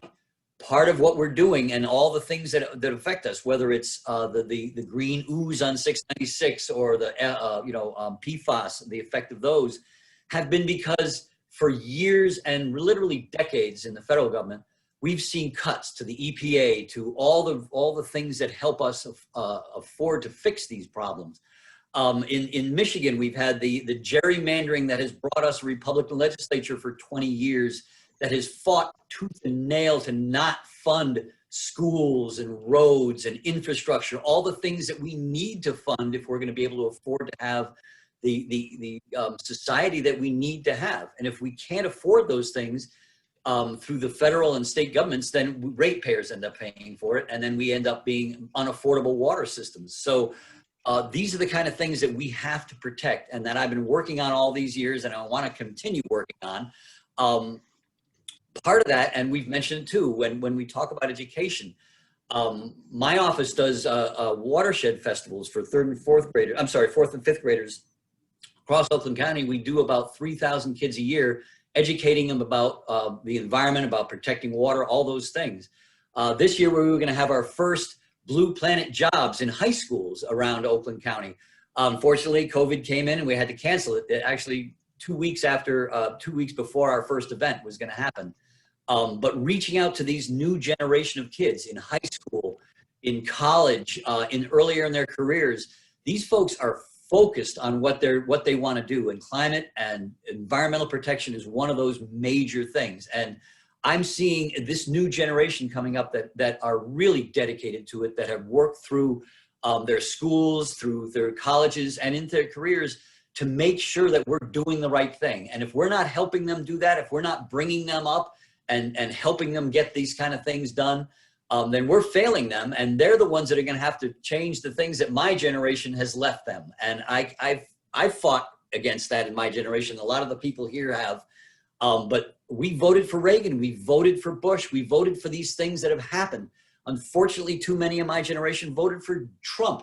And in the meantime, he is just disassembling everything we have done in the past 40 years to protect our water, to protect our environment. And if we're not stopping that, then we're part of that problem. And I'm going to be doing all I can. My office is doing what it can. And we, the people, need to do that in the future. So come visit my website, nash4wrc.com. Learn how you can help my campaign, how you can help change the environment, and all the things that we're doing. So I want to say that I'm here to do whatever I can to help. Come see my website, come call me, and I'll answer whatever questions we have here. But the environment is one of the most important things that is facing us now. Climate change is an existential threat. We're getting hit by it already. These storms are only going to get worse over time. We have to do something about that. So let's get this done. And we need to make sure that the lies that are being told in the federal government didn't start with Trump. This has been going on for decades. Republicans take charge in administrations. They cut budgets for the environment. They put in industry people to run their agencies. We can take that back. But unfortunately, under Trump, they've gone through and just destroyed the Interior Department, the EPA, all the agencies that cover the environment have been devastated by Trump, and we need to do something about it. If that's not going to bring people to vote, nothing will. So let's get that going, and I'm ready for whatever questions anybody has. Thank you, Oakland County Water Commissioner Jim Nash. We usually allow people to ask questions of our elected officials, but today we're going to have to forego that just because we went too long with Paula Herbart and then with Andy Levin. So we're going to have to forego questions today. But if you do have a question for Jim, just contact him directly, and we'll have to do it that way for this time. Let me just give you my phone number. My cell phone is 248-978-8922. Any questions, text me, call me, whatever I can do to help. Yeah, I'll put that out in our next club email too. But thank you, Oakland County Water Commissioner Jim Nash, and thanks for joining our meeting today. Oakland County Commissioner and Chair of the Oakland County Board of Commissioners, Dave Woodward. Go ahead, please. Hey, Tom, and good morning. I guess I'll approaching afternoon. Royal Oak Democrats. It's great to be here with everyone. I'm going to cover clearly a lot of excitement in my one-room schoolhouse here that that we all are getting comfortable living with our living. So I apologize for the background noise. I'm going to cover some some of the accomplishments that we've been doing. I was talking with some of my colleagues yesterday, and we were reflecting over the last few months, like, why are we so exhausted? And the things I'm going to rattle off real quickly is because we've been incredibly busy responding at all fronts, including making sure that this election in November goes off without a hitch. So I'm going to talk about 4 things. They can be broad issue areas, and people can message me afterwards, or if people need additional information. But first, I want to just talk about the COVID response. Oakland County's performance has been nothing but incredible with the leadership of Executive Coulter and his team, as well as the board, working in partnership to make sure that the resources and the programs are in place to actually help respond to this. And our strategy is simple. It's focusing on public health and making sure that we respond and continue to take this seriously, helping our economy recover, and investing in community resilience and direct assistance to help those who are most impacted and most vulnerable moving forward. Some of the recent highlights, and you've heard me talk about some of the things we've done up to this point, but some of the things that happened just really, almost really in the last month. Oakland County is leaning in more than any other county in terms of supporting our schools, approving another $28 million. We heard Paula talk about the need for equitable funding, and we are applying an equitable funding model to that $28 million distribution, not just focusing on student population, but looking at economically struggling students, looking at special ed counts, looking at the total staffing ratios per school district, and are going to get those dollars out in the next couple weeks to help our schools respond, whether that's technology and internet hotspots to make sure that our most vulnerable students can be connected to a virtual arena, as well as preparing for in-person learning and making sure that we have all the safety protocols in place. We approved another $2 million for arts and cultural institutions. We know that that they've been impacted because you can't have the traffic. I mean, up until recently, we want to make sure that these gems remain viable until we'll be pushing out those grants. We already had set aside $1 million to help support our veterans and direct assistance, but of late we realized, and under my colleague Commissioner Lube's leadership, our VFW halls, our American Legions, and those institutions that really help support and build community in the veteran space, we're going to be providing grants to all of them as well. And then economic development, we pushed out our $50 million worth of grants to our local small businesses. We still have grants that are available. Encourage anyone who's on this call who knows the small businesses that are struggling to apply for those grants. We've got probably another $10 million to push out the door. All of this together, Oakland County has pushed out CARES federal COVID dollars faster than any other county across the entire country. And we are committed to do that. We've allocated the full $219 million, and now we're just making certain that those dollars get spent. And as a result, our economic recovery is proportionally better than a lot of our neighboring members. So that's on the COVID response. I'd be remiss if I don't bring attention. We've got a Parks and Rec millage that's on the ballot in November 3rd. Because of the Democratic Club, I'm going to be very clear. Forever, the entire parks system has been run by Republicans since 1966. They sat and let a structural deficit evolve and frankly underfunding it over that period of time. This millage is actually going to fix that structural deficit, fix $20 million of deferred maintenance that needs to happen so we can protect. Some of my Republican colleagues advocated for selling off green space. Democrats are not going to do that. This millage proposal it will be the renewal to continue the operation and maintenance of our parks, as well as fixing that $20 million of deferred maintenance. But it does 4 other things that I think are really important. For the first time ever, it's going to create an environmental sustainability fund to be able to combat invasive species, as well as doing a host of other environmental protection efforts. 2, it's going to create a dedicated funding stream to expand trails throughout Oakland County, to connect trails with the goal of really connecting our trails into the more urban areas in Oakland County.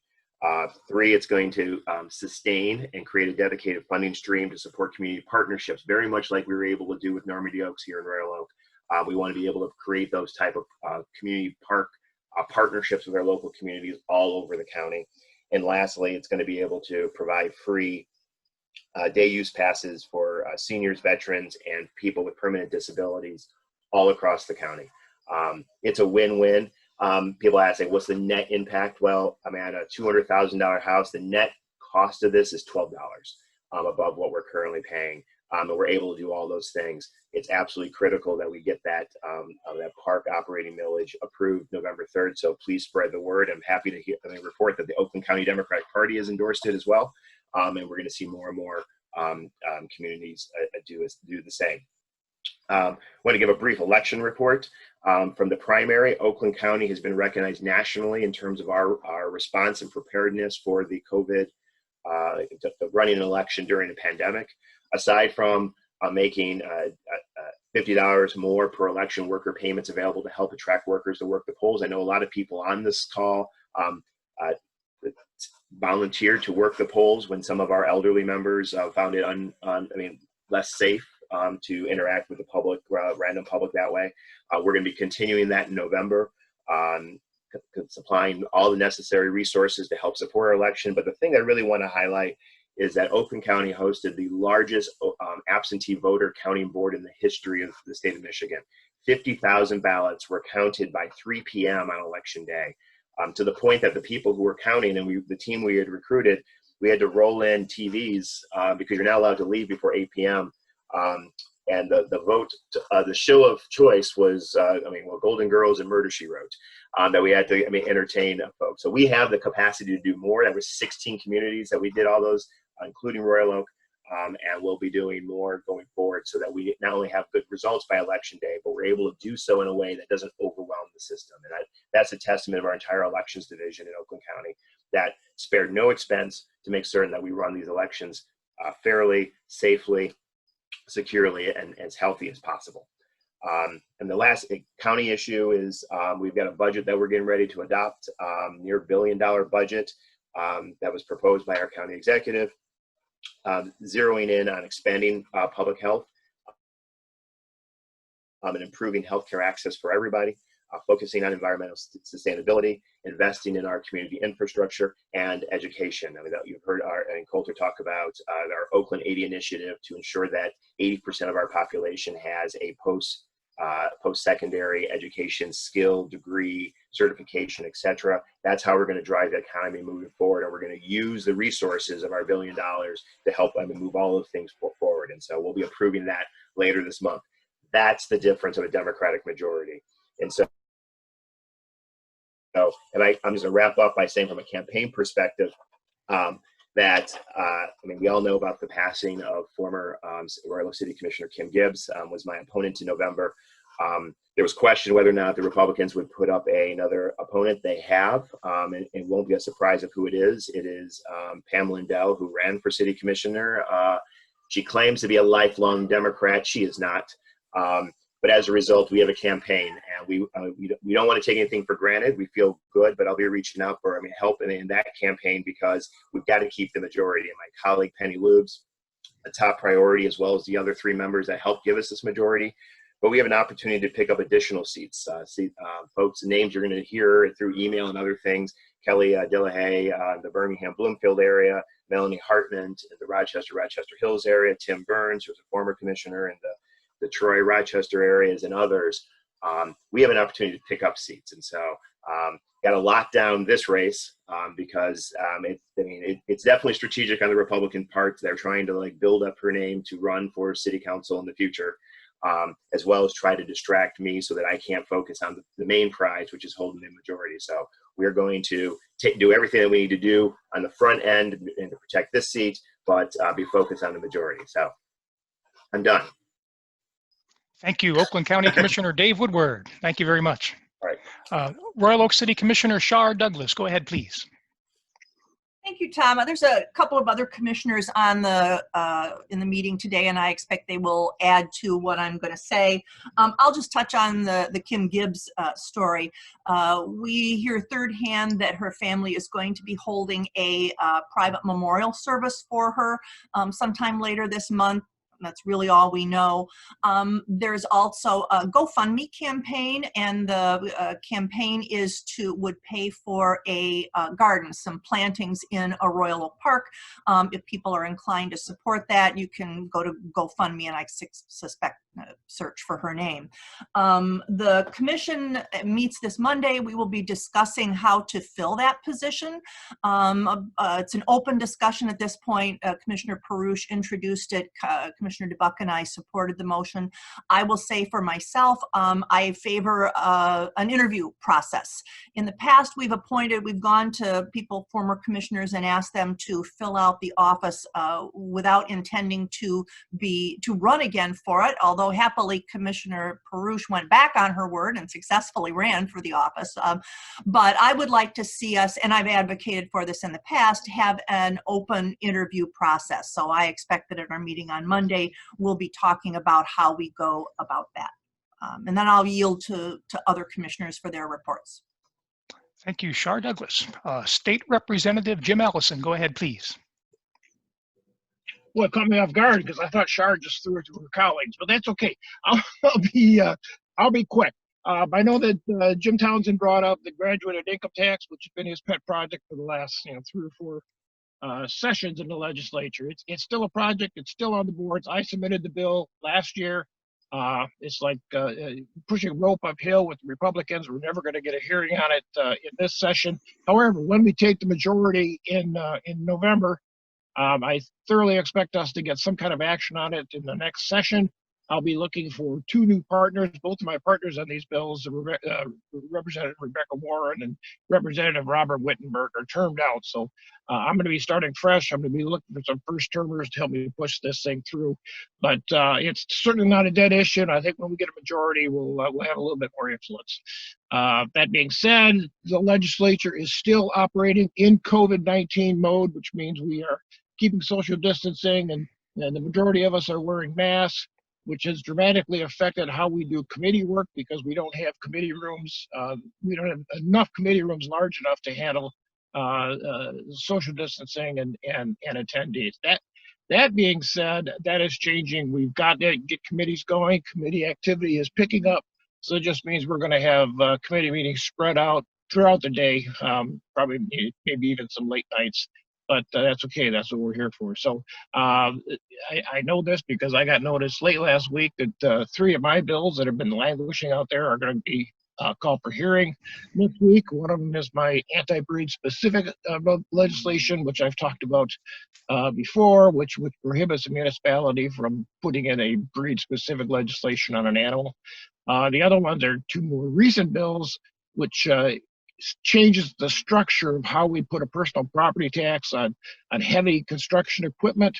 In the past, it used to be wherever that piece of equipment was on December 31st, that's the municipality that collected from the personal property tax.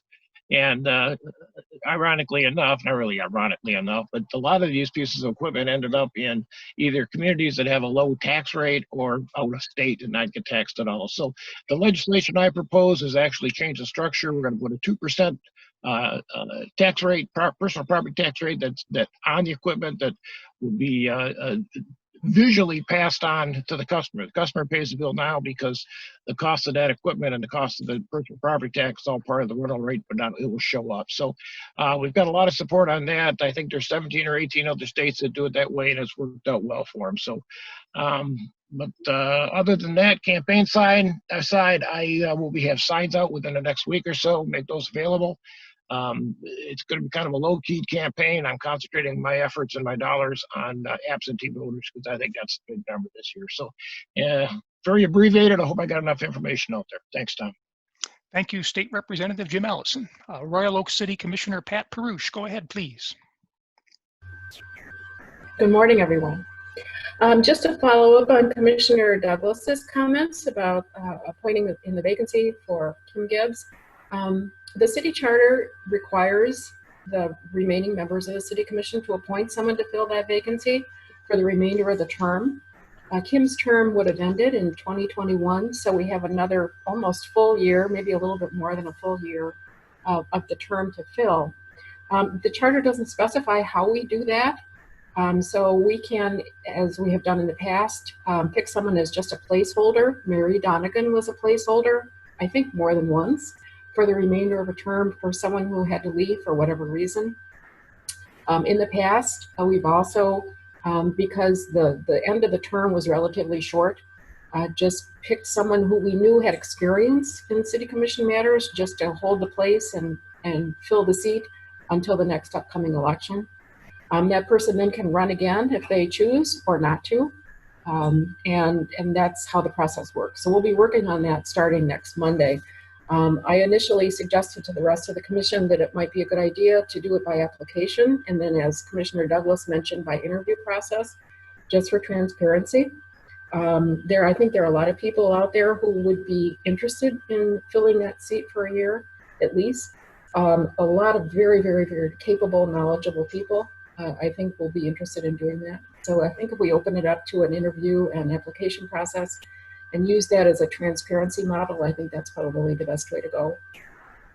In terms of City Hall, the city staff moved from the old City Hall into the new City Hall during the past month. They're all working there now. City Hall itself is still closed to the public due to the pandemic.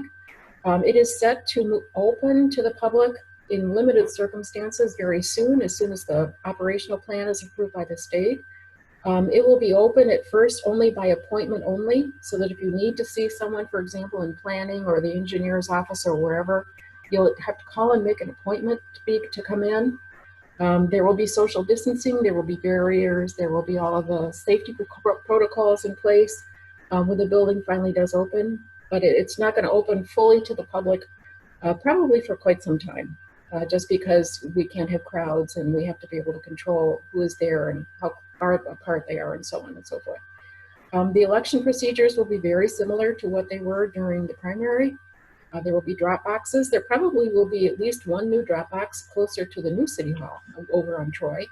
But there will be a number of drop boxes available for ballots.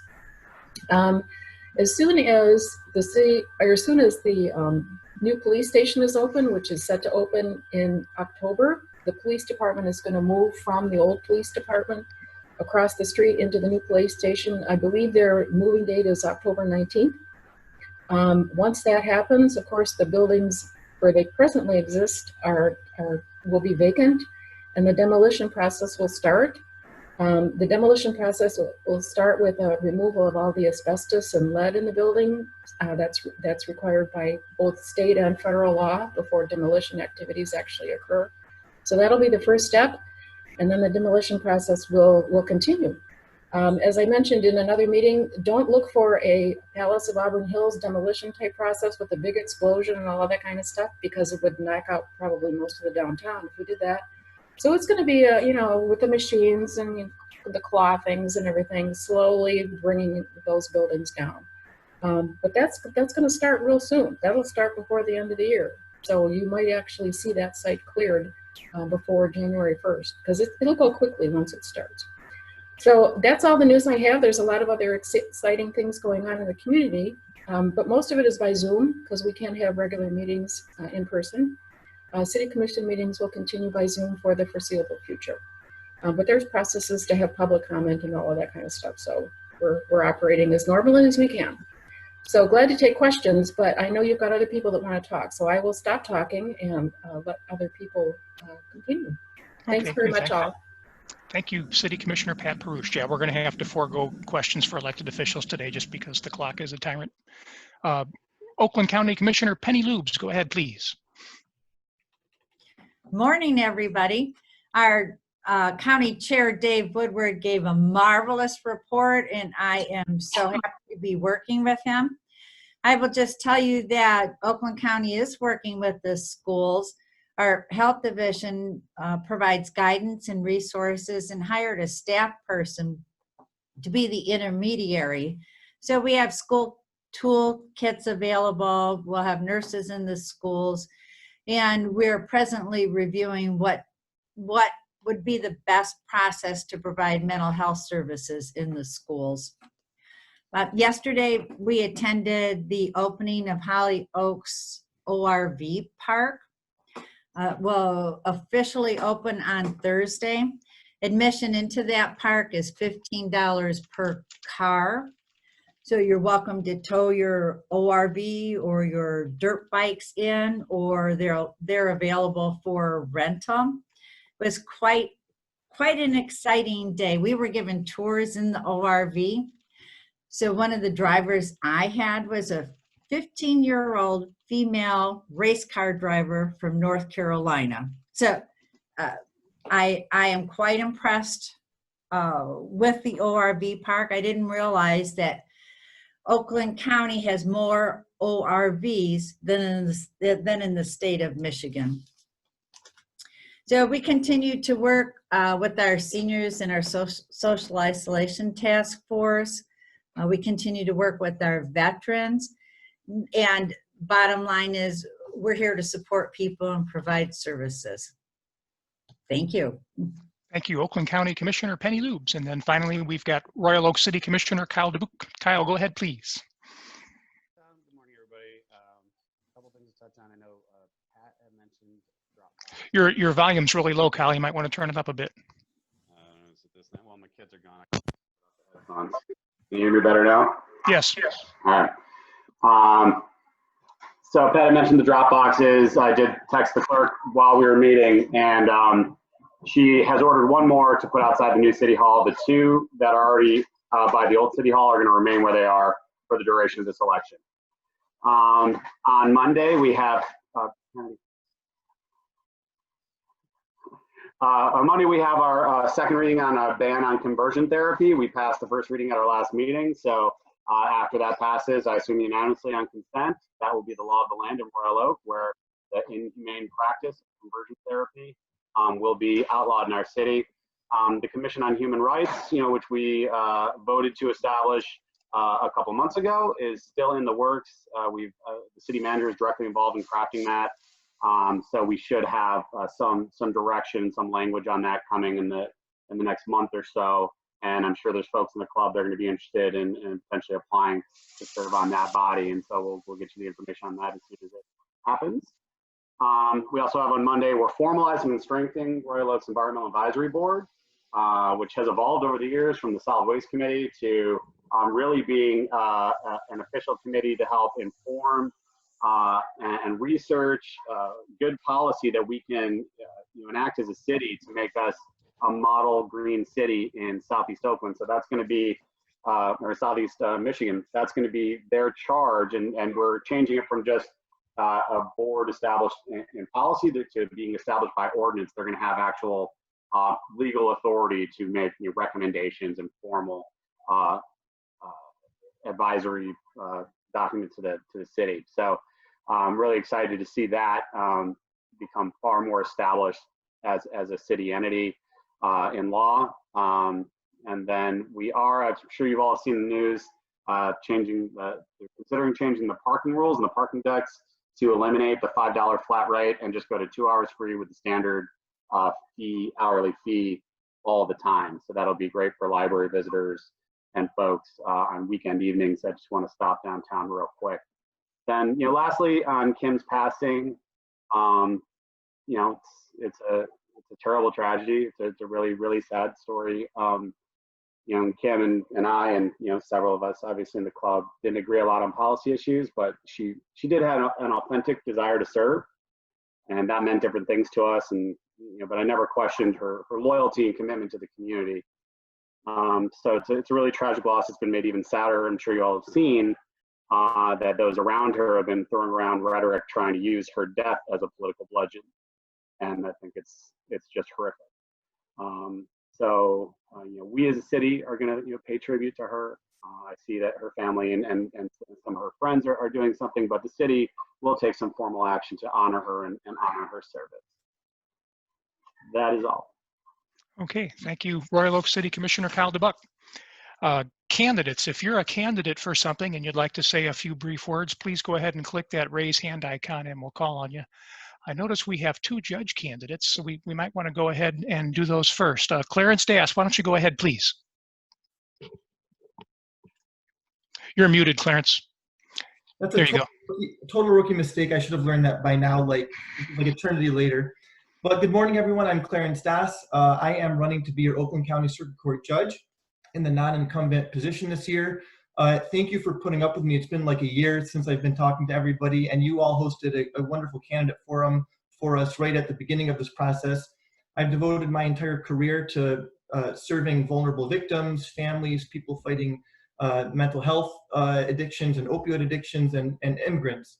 I'm running for this position because I've been on every single seat you can have really in the justice system, and I think that's what you need in a judge. I've been endorsed by the UAW, the AFL-CIO, Democratic Black Caucus, 14th District Dems, just recently the Michigan Association for Justice, which I'm very proud of, and I would love to have your support. So hope to see you all again. Thank you for continuing to put up with me and continue to stay safe. Talk to you soon. Thank you, Clarence Dass. And then Laurie Saven, since you're also a candidate for that same position, why don't you go ahead next? Laurie Saven. You're muted. There you go. Thank you, Tom. I appreciate it. It has been a while since you had your candidate forum, which I really did appreciate. We were actually in person, so that seems a lifetime ago. I'm a candidate for the open seat on the Oakland County Circuit Court. I wanted to give you a brief update. Since we met, I've been endorsed by the MEA, the Oakland County Democratic Party, and many other wonderful elected officials and organizations, which you can see on my website, www.oakland savinforjudge.com. You know, my passion is family courts and juvenile courts included in there, juvenile justice issues. And we did learn just recently that one of the family division judges is going to be leaving the family division bench. So my hope is that I'll be elected January 1st and be able to serve as your next family court judge. Thank you very much. Thank you, Laurie Savin. And I'm sorry we don't have questions for candidates. We usually allow time for that, but we just don't have time today. So we'll just have to go one by one. School board candidates, Tim Chikorsky, go ahead, please. All right, super great to see everybody today. I'll be super, super brief. I have signs if you want to sign. I dropped a link in the chat. You can fill out that form. And I've been out walking doors. I've walked probably 20 miles last week. And my goal next week is 25, and we'll just keep going. Thank you again. It was really great to see everybody today. Thanks, Tim. And we got school board candidate Lisa Haynes. Go ahead, please. Hi, everyone. How are you doing? Sorry I wasn't able to get on when the meeting first started. Got a senior in high school. We had senior pictures today, so mom first. Just want to say hi to everyone. Thanks for letting me have a quick minute to chat. Really great week. We have the Rampa and Royal Oak High School Diversity Club sponsored forum this week. Lots of great questions. I think everyone did really well. If you want to see that, you can go on to the Rampa public page and just go ahead and watch it. It was nice to see also that we have so many new diversity in our Royal Oak School District hires. It was just beautiful, and everyone looked like they're just rip-roaring to go. Kudos to the teachers. This is really a challenging time, and I think they're all doing great, and I'm so proud of our students for digging in and getting through it. I know mine are not having any issues, so they're excited. Like Tim, I've got signs. If you want one, let me know. Give me a message, and I will personally deliver one for you. Looking forward to the Royal Oak Dems Forum on Tuesday, September 22nd. Hope everyone has a great weekend, and thanks for letting me say hi. Thank you, Royal Oak School Board candidate Lisa Haynes. Royal Oak School Board candidate and incumbent Marianne Van Heitzma. Go ahead, please. Van Heitzma, excuse me. Go ahead, please. Thank you, Tom. Just real quickly, I'm the incumbent that's running for one of the 4 seats this November 3rd. I am very grateful as well for our education endorsement. You know, again, my primary focus is keeping our kids safe, delivering that quality education, being fiscally responsible, which I think we heard a lot about that today, and just my commitment to equity, diversity, and inclusion. I as well have signs. I'm more than happy to share. And thank you guys for all the work. Our city and county officials and our teachers are absolutely amazing and have done a lot to help keep our kids on track. It's a challenging time. 100% remote learning again in the falls is not what we wanted, but you know, we're working to safely change that, and hopefully, you know, sooner than later. But thank you all. Thank you, Royal Oak School Board trustee and candidate Marianne Van Heitzma. We're now on the calendar new business portion of the agenda. If you have any calendar items or any new business to propose, this is the time to do it. And if you do have any of those items, just click that blue raise hand icon and we'll call on you. But I'd announce a calendar item, Tuesday, September 22nd, and Lauren just put an item about this in the chat. Our club is going to have a school board candidate forum, so you're all welcome to attend that. That'll be at 7 p.m. We'll do it on Zoom.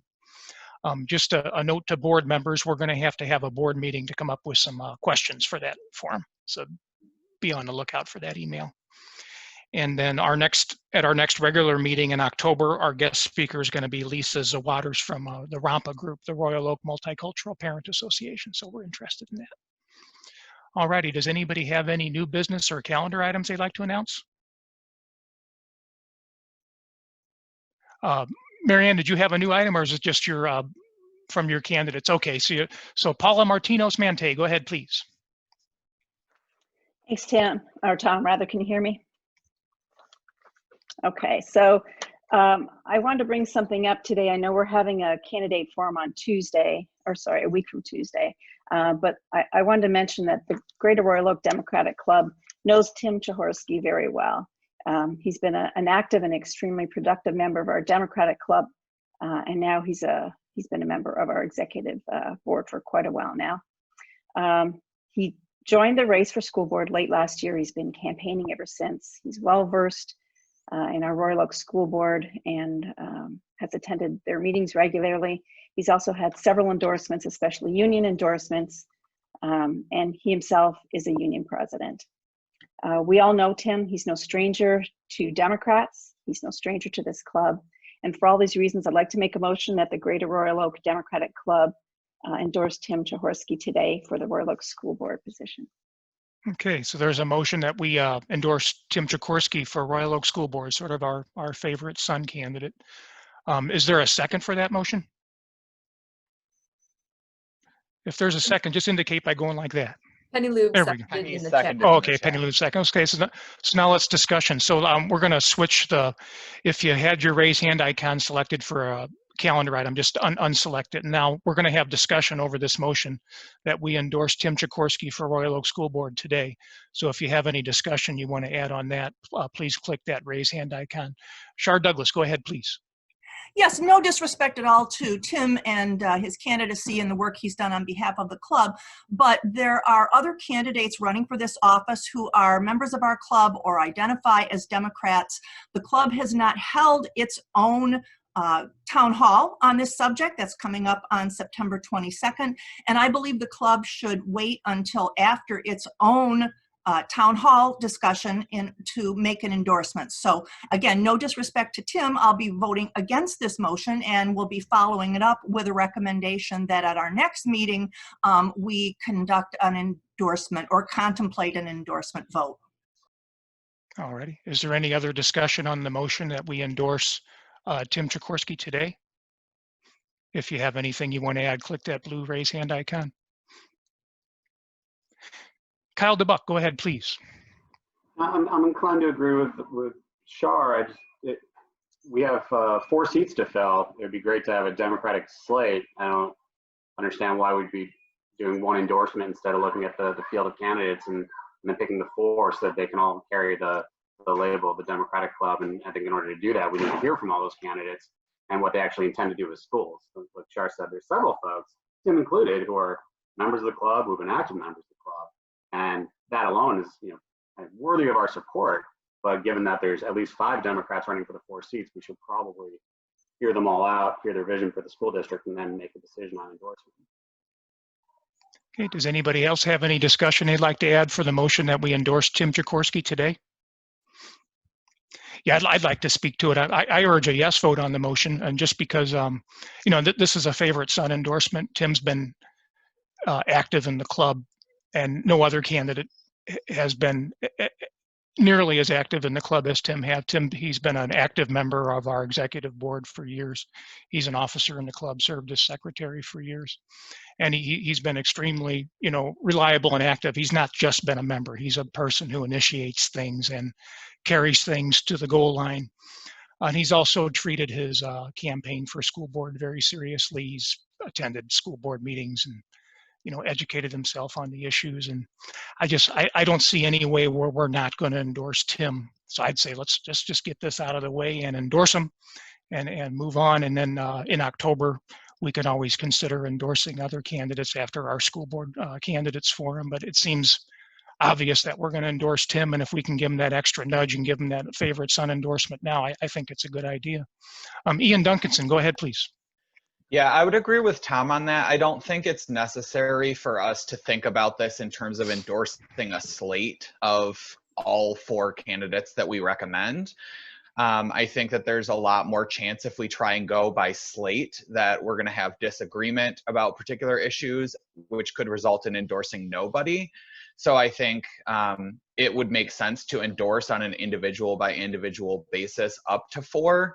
And I think that most people in the club can agree that Tim is someone that we know who's been around. We know who he is, what he stands for, etc. And he's been so active that I don't think there's question about whether or not we would want to endorse him. And I think it's fair to endorse him now and then have our forum and then consider additional endorsements at our October meeting on an individual by individual basis. Again, up to 4, maybe we can't agree on 4. So maybe we only endorse 2 or 3. And so I don't think that there's a reason for us to wait when we know that, I think most people know that we would want to endorse Tim at least as one of those candidates. No disrespect to any of the other candidates either, because of course they have been involved. Some of them have been involved as well. But I think that endorsing Tim is not a slight to the other candidates in this particular instance. Is there any other discussion of the motion that we endorse Tim Sikorsky today? Hi, I'd like to bring something up. This is Ellen. Can you hear me? Go ahead, Ellen. Hi. Yeah, I agree with Paula and Tom and Ian and all those other good things. And I want to bring up, another endorsement from me for Tim, that I really think it would be valuable to have the diversity that he would bring to the board. Tim stands to become Royal Oak's first openly LGBTQ elected official. And I also think that would be a good example for LGBTQ students to see someone like him in leadership. Okay, thanks, Ellen. Is there any other discussion of the motion that we endorse Tim Sikorsky for Royal Oak School Board? Okay, then we go on the honor system with this. If you are a dues paying member and if you've paid $10 this year to be a member of the club, then you're eligible to vote. If you haven't done that, then don't vote.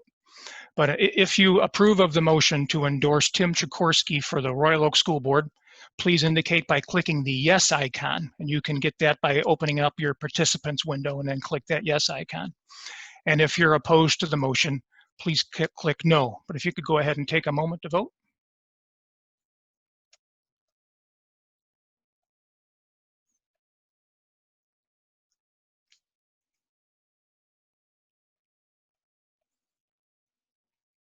Okay, has anybody not voted yet? Alrighty, yeah, it's a clear majority. So congratulations, Tim Sikorsky. You've been endorsed by the Greater Royal Oak Democratic Club for your race for school board, and go ahead and publicize that endorsement any way you see fit. Are there any other new business or calendar items people want to mention? Brandon Colo, go ahead, please. Hey Tom, can Tim just take a second and share his platform with us now that he's been endorsed? We're just out of time. I'm sorry. We've already one way over, so we'll just have to wait on that till next month. I'm sorry about that. Okay. Shar Douglas, go ahead, please.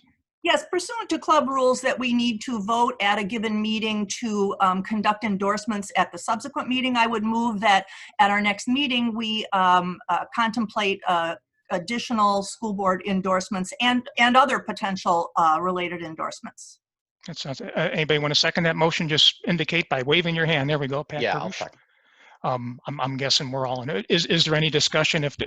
Yeah, I think we could just call a vote on that. I think we're all in agreement on that.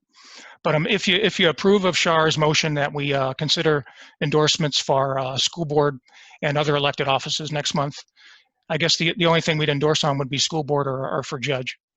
Then indicate by clicking yes, and if you're opposed to that, click no. And again, same honor system, only vote if you're a dues paying member of the club. Yeah, and I'm sorry for the bums rush on that, Shar, with no discussion, but I knew we were going to pass that, so I wanted to skip by. So yeah, next month we can, by our club rules, we can consider endorsements for school board and for judgeship. Are there any other, Claire Wu, go ahead, please. This is calendar items and new business. Claire Wu, go ahead, please. Hi everyone, my name is Claire. I'm one of the new organizers with the One campaign, so I'm here with Sam, who's also my teammate. Just wanted to quickly introduce myself. If you're in Madison Heights, Hazel Park, precincts 1 through 5 in Clawson, or precinct 19 in Royal Oak, you'll be getting emails and calls from me if you sign up to volunteer with us. And I wanted to let you know that this weekend, next weekend, on 19th and 20th, we're having a big weekend of action for making calls out to Michigan voters. We're expecting, tons of volunteers to join us across East Oakland County, and we would love for some of the members here to sign up to phone bank with us. So you'll be making calls out to Michigan voters just ahead of when mail-in ballots are going to drop. And we can also pull specific lists for precincts if anyone hears a precinct delegate and they just want to call into their precinct. So I'm going to put the link in the chat again. If you want to take a look at that, on Saturday we have sessions at 10 a.m., 1 p.m., and 4 p.m. And then on Sunday we have sessions at 1 p.m., 4 p.m., and 6 p.m. And I know that was super quick, but you'll see all the times again in the link. So if you didn't have any plans for next weekend, now you do. Thank you, Claire. Are there any other new business or calendar items people want to mention?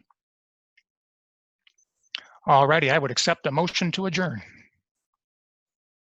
Somebody say, I move to adjourn. There we go. Is there a second? Already, any discussion? And so next month, again, we'll have a guest speaker from Rampa. And don't forget, we have a school board candidate forum on Tuesday, September 22nd. Oh, all in favor of adjourning indicate by waving your hands. Any opposed indicate by saying something bad. Okay, see y'all next month.